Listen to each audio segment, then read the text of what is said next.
ఎక్కిళ్ళు తగ్గటానికి కొన్ని చిట్కాలు.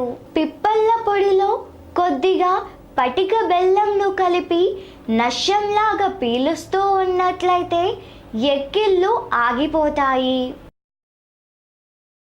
తేనెలో కొద్దిగా సొంటి పొడిని కలిపి సేవిస్తూ ఉండడం వలన ఎక్కిళ్ళు తగ్గిపోతాయి. జిల్లేడు కొమ్మను కొన్ని నీటిలో వేసి ఉడికిన తరువాత వచ్చిన ఆ రసాన్ని తీసి అందులో తగినంత తేనె కలుపుకొని సేవిస్తూ ఉన్నట్లయితే ఎక్కిళ్ళు తగ్గిపోతాయి.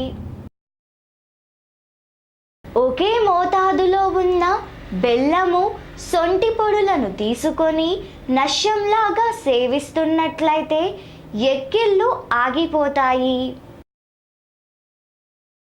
ఆవు నేతిలో నెమలీకలను వేసి వాటిని నిప్పులపైన వేస్తే వచ్చే ఆ పొగను పీలుస్తూ ఉన్నట్లయితే ఎక్కిళ్ళు తగ్గిపోతాయి.